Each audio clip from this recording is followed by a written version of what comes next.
Hello everyone, welcome to another episode of Fun with F1 powered by V Sports. I'm your host, Victoria Hernandez. Today we are talking about the Qatar Grand Prix.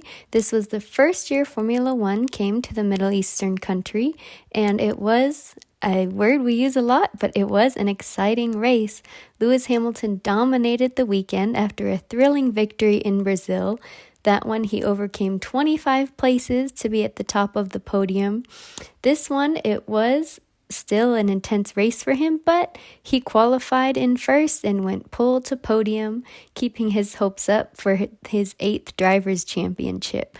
Lewis just felt in his element in this race. He has his new engine, and Mercedes definitely just set him up to finish this season strong. But the highlight of the weekend was Fernando Alonso. The Spaniard got his first podium since Hungary in 2014. He took a little break, he won Le Mans, casual, slight work, but he's back in Formula One this year. It's been really fun just to watch him back on the track. He's an expert defender, showing these young kids what it's like to be a true Formula One 2-time world champion. He raced expertly in Qatar. His team Alpine used a one-stop strategy with him. Several teams pitted their drivers twice to give maximum tire length. There were many people we'll talk about that did have struggle with their tires, but Fernando Alonso just did so great on this race. It was so amazing to see him just so joyful. He even dropped a little F-bomb in his post-race interview because you could tell this was a relief for him to just know he's one of the best to ever do it. And it was a great day for Fernando Alonso. We salute you. His teammate Esteban Ocon finished in 5th. It was a great day for Alpine to have both drivers finished in points. They also did this in Brazil as well. So Alpine, isn't one of the top dogs in this game, but they really have been racing well and just giving their drivers the equipment they need to make a statement. So shout out Alpine, shout out Fernando Alonso. We're so glad you're in this sport. Alonso started P3 after qualifying in 5th. He was bumped up when Max Verstappen and Valtteri Bottas received penalties for not observing yellow flags during qualifying. So that was, a great little boost for Alonso. Max Verstappen was the one who finished also on the podium with Lewis and first. Max took 2nd and Fernando taking 3rd. Max started in P7 with that penalty, and he raced expertly through the grid. Max is such a competitor. And with Lewis's new engine, Lewis was able to get off the line quickly and just stay in front the whole race, really. But Max weaved through the grid. And basically a lot of the race was a battle for 3rd place.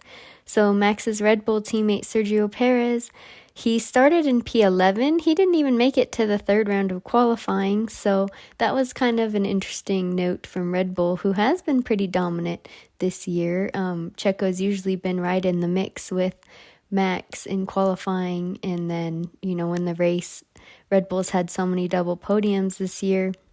Checo battled Carlos Sainz and Lando Norris early. He passed them, and he was just in the mix in those top slots.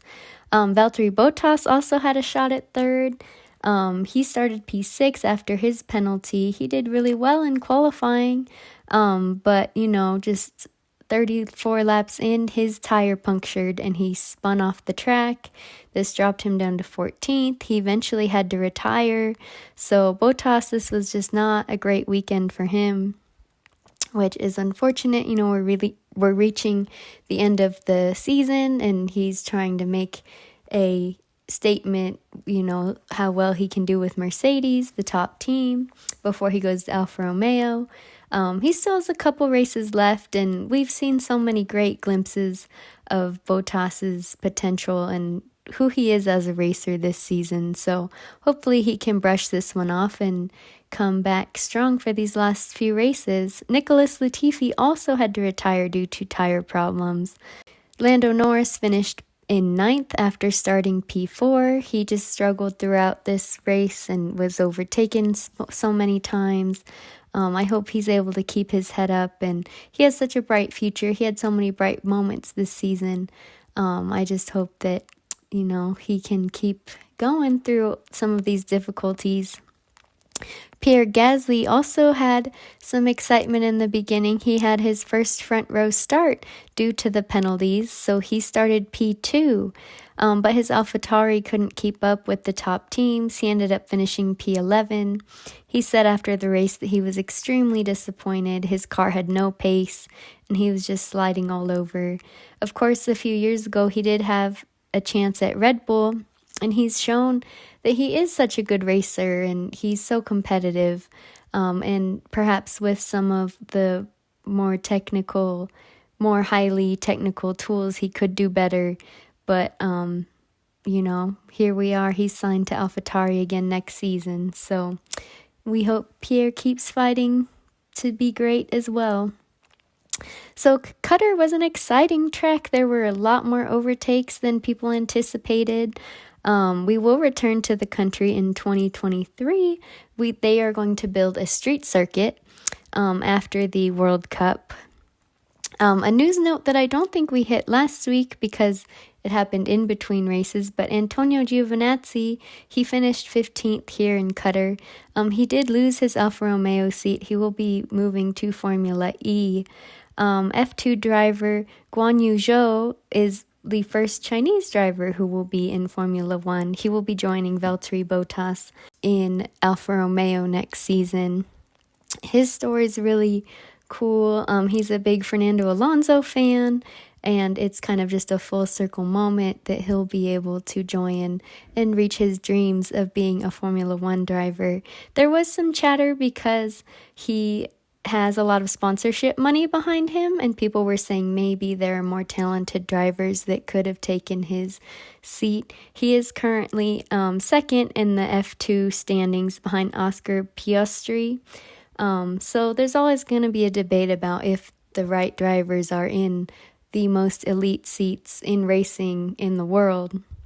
But as the sport continues to push for diversity, and being that he is the first Chinese driver, I think that's an important statement, and hopefully Zhou will have an opportunity to do what he loves and do great at it. So we're rooting for him. So now we are a week off. We have 2 more races left, so the drivers, hopefully will be able to refresh themselves. This was a triple header we just finished with. That's a lot of racing. They traveled all over the world in 3 weeks. Max Verstappen can clinch the Drivers' Championship in Saudi Arabia next week. There's various scenarios. He either has to finish first or second, and Lewis Hamilton has to finish 6th or lower. There's different variables that have the different ways he can clinch. But, Lewis is still very much in this. I know I said a few races ago, maybe after the U.S. Grand Prix, that Max is so good, he has this in the bag. But no, like Lewis has shown, when the fire's put under his butt, he performs, and he is hungry, and he is still an elite racer. Not that we ever questioned that part, but, when you have the young guns showing out, it might be kind of hard to keep up. But no, he's keeping up.